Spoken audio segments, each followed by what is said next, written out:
Welcome into Daily Faceoff Live, your go-to source for everything hockey. Live every weekday at noon Eastern.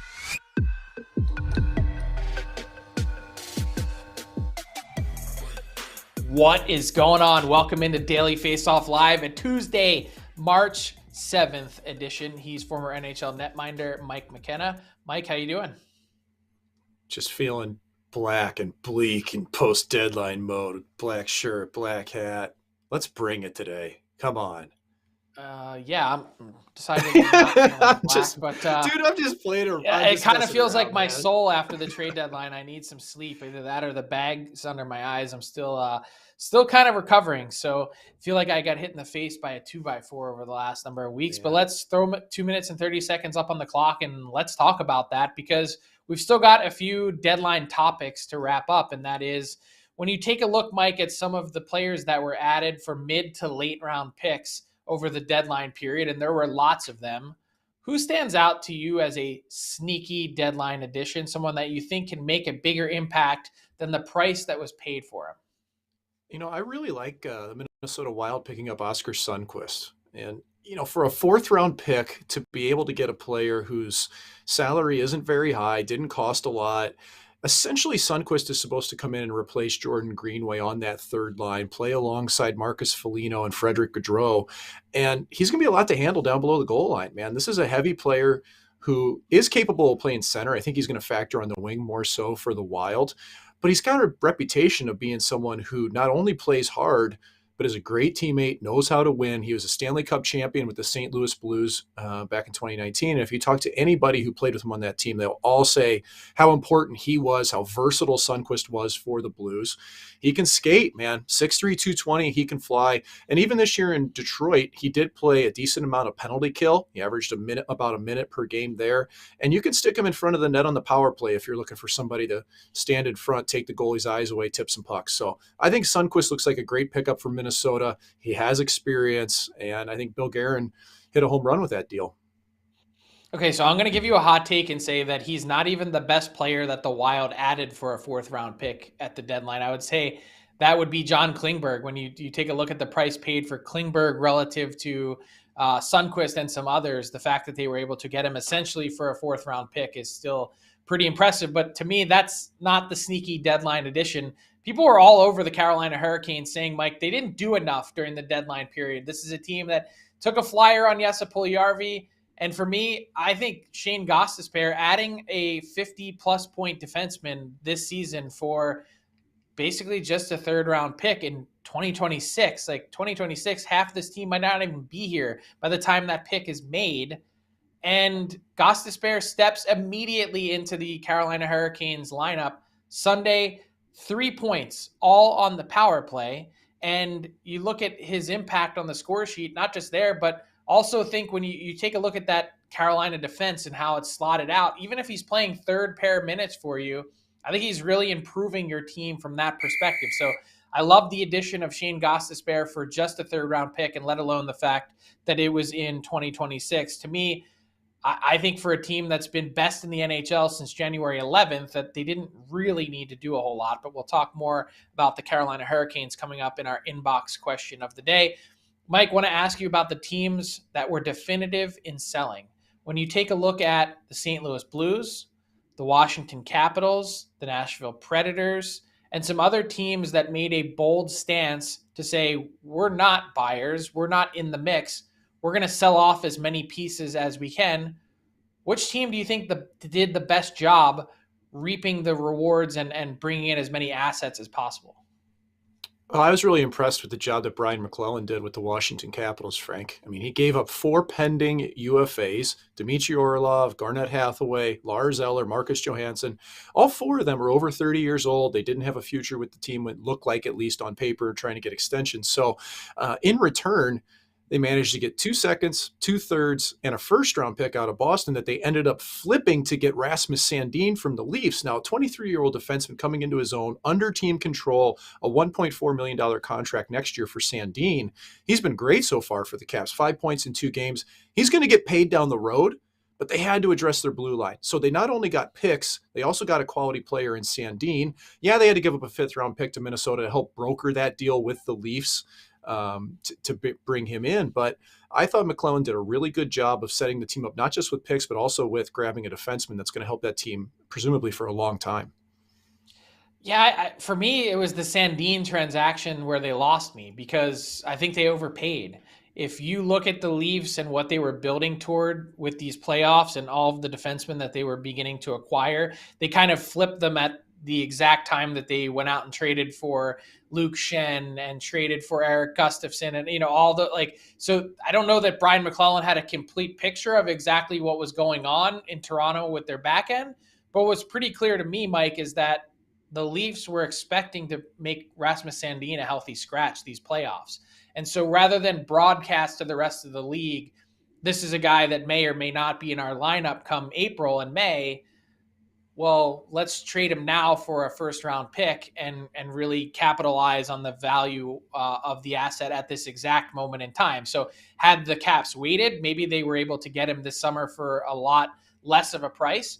But to me, I have to tip my cap to Doug Armstrong and the St. Louis Blues. And they did a lot of the same things that you mentioned in terms of harvesting those assets. But to me, the reason St. Louis stands out is the quality of the assets. They end up with 2 additional first-round picks, trading off Tarasenko, trading off Ryan O'Reilly, and the process that they went through to get there. I love that they did it early. They helped set the market. And now they have those 2 picks in their arsenal in what is supposed to be a historically deep draft class. And we'll talk a bit more about that coming up with Stephen Ellis in the next wave shortly. But the thing is, when you do that, you can make the picks if you want, but you can also go out and take those assets and flip them this summer to make your team better in the right here and now. We heard them flirting with, I don't know, whether it was Jacob Chikrin or Timo Meier or whichever guy was potentially available to try and help this team and be under team control for a while. I love the optionality that Doug Armstrong has now given himself with those picks. So we've been talking teams that are sort of on the fringes of the playoff race and want to talk about the Winnipeg Jets, who have been scuffling of late, Mike, and the Nashville Predators, because you look at the Preds, they're kind of just hanging tough even after that sell-off. Like, what about these teams that sell off a bunch of pieces? None of us picked the Preds in terms of an impressive deadline, but if you look at the return that they got for Jeannot and Ekholm and a bunch of other guys, not only are they armed with picks and way better positioned for the future, but when you look at the standings, if they win their games in hand, they will be tied for the final wild card spot. So is it too early to count the Preds out? I think we all kind of just assumed with this team that was selling that there's no chance they'd be able to back their way into the playoffs. What do you think?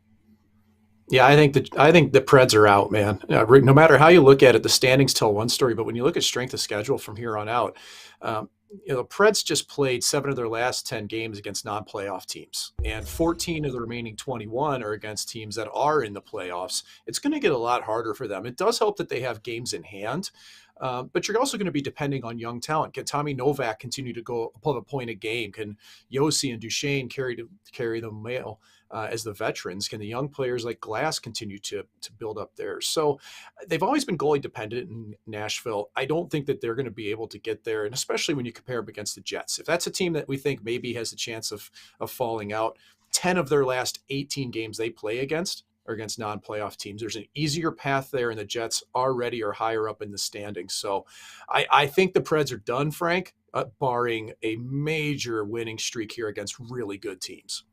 Yeah, I would totally agree. I've never really looked at the Preds at any point this year and said, oh, this is a team that looks to be an authentic playoff team or has the goods to be able to get in, let alone after the moves that they made. But what is your level of concern for the Jets? I mean, they're holding down that final spot, and these last 6 weeks have been a bit of a rocky road for a team that was really at the top of the Central Division standings for the bulk of the year, and they've had a slide of late. What do you attribute that to? Well, it's kind of indicative of Rick Bowness teams. If you think the last couple of years in Dallas, they'd be hot, they'd go cold. It was real streaky. They got to play defense in Winnipeg. Simple as that, man. Like last 10 games, they've allowed 38 goals against. Hellebuck's been pulled twice in his last 4 games. He's allowed 19 goals in those. He's also played back-to-back twice in the last 2 weeks, Frank. I think they're running Hellebuck hot. I'm not putting it all on him. You watch those goals the way they go in, backdoor tap-ins. Winnipeg hasn't been good enough defensively. But I think they got to let David Riddick play at least a couple times here, man. You got to let Hellebuck not go back-to-back as often. Try to save him for bigger games, and they got to tighten up in front of him, Frank. Man, 38 goals against in 10 games. That really paints a picture for you if you think about the Jets and where they've been and potentially where they're heading. That's certainly not going to be a recipe for success in the playoffs. I think we all look at that team and say, hey, anytime you have a chance, anytime you have Connor Hellebuck in net, you have a chance to win a round or two. You could go on a deep run, but certainly need to play better defensively. So we were talking, and you basically put a fork in the Calgary Flames on Monday's show. But after the breakaway winner for Tyler Toffoli with 4.7 seconds left in Dallas on Monday night, have you changed your tune at all? Is there any chance that this was a season-saving goal for the Calgary Flames? And you look at this play, just beautiful on so many levels, from the pass to the shot. Toffoli certainly did not miss. No, he didn't. Great pass from Huberdeau. And I just, this team in Calgary doesn't change my mind a bit because it just comes down to mathematics for me. The Flames have 18 games left. And if it's going to take 95 points to get into the Stanley Cup playoffs in the Western Conference, which I think it will, last year it took 97 points, the Flames have to accrue 26 points in those games. So they got to win 2/3 of the remaining and pick up some loser points here and there. Seattle and Edmonton are 9 points ahead in the Pacific. So that's a pipe dream. It's a wild card slot only. They're 6 points behind Winnipeg. And again, Winnipeg's got a pretty easy schedule from here on out. They should bounce back. The one team, I mean, Nashville's got 3 games in hand, but then you're starting to get even murkier. So is this game going to give the Flames some hope, Frank? Yeah, probably. They've had hope all year. They've been right at the edge. But the math is just really difficult for them, especially if they can't continue to score like this. It was only the second time since December 20th where Markstrom allowed more than 3 goals and picked up the win. They got to play better in front of them.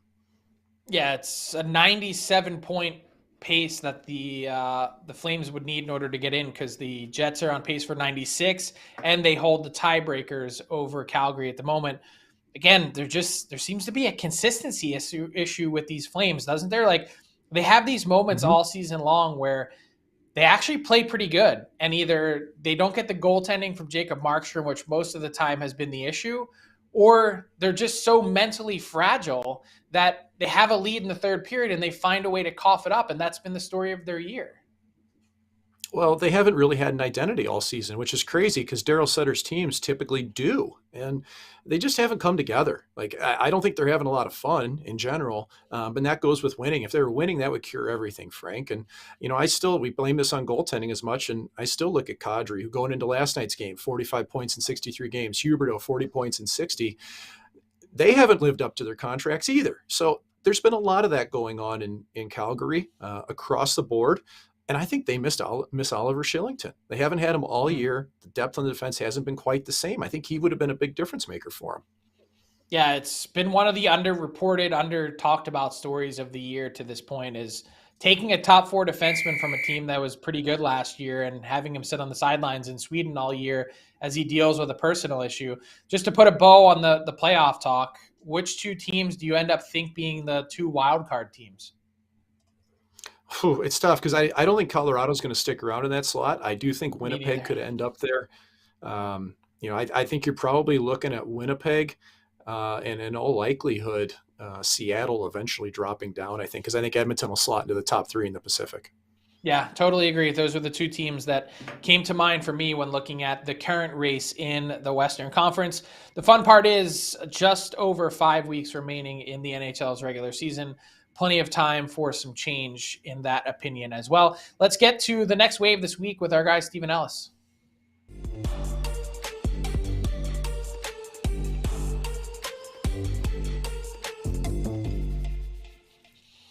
Pleased to be joined by our daily Faceoff prospect analyst, Stephen Ellis, for this week's edition of The Next Wave. And Stephen, now that we're on the backside of the NHL trade deadline, the Connor Bedard race is certainly going to be heating up. We're going to keep our eye on the draft lottery standings, which you update every morning on dailyfaceoff.com. But I think from a pure draft perspective, as you get set to head overseas in a few weeks for the Under-18 World Championships in Switzerland, is what does the race for number 2 look like behind Connor Bedard? Is it finally heating up? It definitely is. And last week on my prospect report, I looked at how Matvei Michkov had one of the best seasons we've kind of seen from an under 18 player in KHL history. Statistically, it was. And now he's going out there and playing against junior players again. And this is one where I'm very close to putting him number 2 in my rankings. I know he's not going to go number 2, but this is someone who I think we were talking a lot about him being the best prospect to challenge Connor Bedard, obviously going out there and signing that long-term contract, everything going on in Russia has kind of made those concerns a little different. But then you look at Adam Fantilli, who's kind of taken over that opportunity there. And with Fantilli, he's having a season that rivals and probably could overtake what Jack Eichel was able to do. And Eichel, when he was a draft-eligible prospect, that was kind of the gold standard of what a top prospect can do in the NCAA. Very few prospects ever get drafted out of there just due to the age situation, but you see him there getting 56 points in 31 games. He missed some time due to illness, he missed some time due to the World Juniors, and it didn't seem to matter. He came right back and was the top scorer. There's some people thinking Leo Carlsson, the way he's been doing, all the damage right now in Sweden. He did actually have to sit out a game because he slept in from a morning skate, but he's someone where the numbers he's putting up in Europe are better than what we saw from like Slavkovsky last year. And you know that he went first overall. So this is a very, very talented number 2. I think right now it's probably going to go to Fantilli. But I think if we're looking 5-10 years down the line, I think Michkov might be the second best player in this draft. It's funny you mentioned missing, being late to a meal. I had a dream the other night that I missed the team bus, and this is like recurring for me. It's terrible. I wake up in a hot sweat every time it happens. So, Steven, tell us who rounds out your top 5. Plenty of good choices on the board to choose from. Yeah, so if I'm going right now, it's Fantilli number 2, Michkov number 3, Leo Carlsson number 4, but Zach Benson's someone who I've really become in love with this year, watching him play with the Winnipeg Ice in the WHL, and he's one of the few guys that can actually compete with Bedard on a skill and a point situation, and I don't think Benson needs to be as important to his team as Bedard was this year because, you know, for as good as Bedard is, Regina's not the strongest team, so he's had to do a lot of that heavy lifting. With Benson, he's been able to play with guys like Savoy this year who've been very important, but I think if for Benson at number 5, this is someone where from scouts I've talked to, a lot of them would have said maybe number 2 last year, maybe number 2, number 1 in a lot of other years. So if you're getting him at number 5, and that means you just fell out of the top 3, obviously in the draft, and you're disappointed, I think you're going to get a guy who just does so much offensively, is reliable defensively, and is just a very well-rounded player. It's just, you know, the competition ahead of him is just a little tougher. So, Stephen, when you take a look at the rest of your top 10, has anyone surprised you? Has there been a player that's rocketed up your board in the last number of weeks or months? Yeah, I'm going with Andrew Cristal from Kelowna, and, you know, there's a lot of good players out there on that team, but I think the biggest concern with me at the beginning of the year was defensively, he was a disaster, and I'm not using the word disaster anymore, but I'm saying it's still not great. What he makes up for it, though, is all the offense, and he's putting up great numbers. He's one of the top scoring players in the WHL. And I think just a lot of scouts just don't love what he does away from the puck. He looks like a pedestrian. It looks like he's just going out there, just burning carbs off instead of engaging the way he should. But you can't ignore a guy who's that good offensively. And I think, you know, part of the reason why he maybe isn't great defensively is because he hasn't had to play that role there. And that's something where I think the right coaching staff will get him out of there. But I have him at number 6 right now. I know a lot of people might think maybe not top 10, but I think this is someone who's going to prove a lot of people wrong. Yeah, you know who could use to burn some carbs off? This guy. So well done, Stephen, in this week's edition of The Next Wave. Can't wait to talk more NHL draft in the next days and weeks ahead. It's so much happening, and can't wait to see your reporting from Switzerland in just about a month's time. Thanks to Stephen for The Next Wave.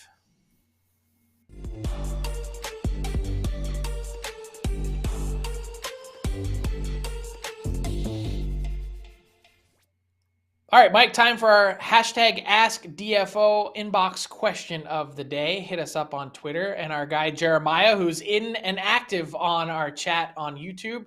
If you're in there, please give us a like and hit the subscribe button as well if you have not already. But from the Sports Beard, he says, are people sleeping on the Let's Go Canes. It sure feels like they could walk to the Eastern Conference Final. I am reading a lot of metrics that give them one of the highest percentages to win the cup. I totally agree. I was saying this, Mike, on the DFO rundown on Monday. Everyone's all over the Canes. I love their philosophy to me, which was we're going to take a swing on one of the biggest fish in Timo Meier. And after that, we don't see any real true difference makers here. We're not going to go wild spending our future assets for players that we don't think move the needle to make a trade just to make a trade. What do you think? Well, you touched on it earlier. Ghost has been really good for them, Gostisbehere. And hey, even Kakaniemi and Teravainen seem to have something going on between them. So the thing is, if you're talking about them walking to the Eastern Conference Final, man, I don't know, because the Devils are only 2 points behind. Okay. And I mean, it's probably an easier path than, say, Boston, because Boston's going to eventually have to go through either Toronto or Tampa. I'd rather play against the Rangers or the Devils, frankly, than either of those clubs. But I agree with you on the ethos of the Hurricanes, man. This team has played to an identity all year long for Rod Brind'Amour for several years now. They come in waves. If you ask players who they're scared of, they'll say the Hurricanes, because I think they realize how difficult they are to play it against night in and night out. Yeah, I think people are just sleeping on some of the players on that team. You mentioned Kotkaniemi. His last 6 weeks have been some of the best 6 weeks of his career. Yeah. I was at Stadium Series talking to guys from the Canes, and they were saying it's unbelievable the strides that this guy has made in his game. And if he continues to play like this, he's going to be a force. I just don't know that everyone around the league has necessarily been paying that close attention. So thank you to Jeremiah for the question. Love that you're active in our chat today as well. That brings us to our Pointsbet daily bet segment with our guy, Tyler Yaremchuk. Tyler, how'd you do last night? Not great, Frank. It was not a good start to March, but we'll look to keep it rolling. We were profitable in February. There's still a lot of days to go in this month, so let's see what we can get rolling tonight. It is a decent slate in the NHL, and I got 3 plays courtesy of our friends at PointsBet Canada. I like the Tampa Bay Lightning in that top matchup, and I'm taking them on the puck line. They have been struggling as of late. That is no secret. And yeah, they'll be without Victor Hedman, but they are likely starting Andrei Vasilevsky, according to dailyfaceoff.com. They are at home, and they are taking on a Philadelphia Flyers team that has just 2 wins in their last 10 games. It's a bounce-back spot for the Bolts, and even though minus 121 isn't a great puck line price, I still think this is a decent spot. That matchup at the bottom, Vegas, they are road dogs at plus 130 in Florida, and I just don't think this game is set right. I think this should be way closer to a pick'em, or the Golden Knights, who've won 7 of their last 10 and are currently on a 3-game heater, they should probably be favorites. So I'm all over Vegas at plus 130. Florida 17-13 at home this year. That's solid. Okay, well, Vegas is 17-11 on the road this year. So those kind of cancel each other out. Florida's 5-5 in their last 10. I like Vegas at a very good plus 130 price tag. And for my player prop tonight, I'm going back to that Tampa-Philly matchup. I'm taking Nikita Kucherov's shot prop here. You're getting in at minus 105 on the over, but this is hit in 4 of his last 5 games. He had 4 in his last game, even though the team as a whole only had 14. Nikita Kucherov had almost 33% of the Tampa Bay Lightning's entire shots on goal in the game. I like him to hit this 3.5 mark again tonight as they take on a Flyers team that gives up shots on goal. So Kucherov shot prop, Bolts on the puck line, Vegas as road dogs are my 3 plays today. And Frank, quickly, we have a listener in the chat from Slovakia. So shout out to Slovakia as well. It's a lot of different areas covered in our YouTube chat. Yeah, I love it. We seem to cover the entire hockey world from Alaska to Slovakia. So certainly love to have everyone sliding into the chat as well. Like I said, if you enjoy the show, give us a subscribe as well. That brings us to garbage time with Mike McKenna. Mike, what's caught your attention? What's caught your eye from around the hockey world? I just got a big kick out of watching Brady Tkachuk and the Ottawa Senators last night. It didn't go their way on the scoreboard against the Chicago Blackhawks down 5-0 late in the game, but boy, did Brady send a message. Look at this. He's giving old Alex Stalock, giving him a big number out there saying, come on, let's do this. And I don't know whether it was actually going to happen or not, but here's a captain of your team with a bunch of passion. And that matters, man, because I think Ottawa's got a feeling that something special's going on there. I wouldn't want to see him break his wrist on the glass here, but it did remind me of my old Pee Wee Quebec coach here in St. Louis, Missouri. Was a man by the name of John Wensink. And if anybody in NHL circles remembers John Wensink, here he is. Big old brawl against the Minnesota North Stars. Huge afro on Wensink. And ironically, he told me to cut my hair as a Pee Wee Quebec, and you'll get the hair he had. But watch him skate up to the Minnesota bench. Puts him down, challenges everybody. No takers whatsoever. John Wensink was a really important person in my career and so many people in St. Louis. He was one of the coaches who didn't have any skin in the game, didn't have a kid playing, but he loved the sport so much. He helped out a lot of the younger players in town. And I think Brady and everyone else would say that Wensink, who we all call Wire around St. Louis, was a pretty unbelievable guy. And this moment just had a little bit of similarity to it for me. Yeah, no kidding. And also Brady, of course, from St. Louis. So the dots all align. You've connected them all for us. Love this clip and certainly from NHL history as well. John Wensink, that will go down as stuff of legend. Just wish we had someone from Minnesota take him up on it. That would have been even more fun. What a clip that would have been. That'll do it for today's edition of Daily Faceoff Live. Thanks so much for joining us. We'll be back with you 12 noon Eastern on Wednesday. You know where to find us. Until then, enjoy the games, everyone. Thanks for tuning in to Daily Faceoff Live. Make sure you hit the subscribe button to never miss an episode.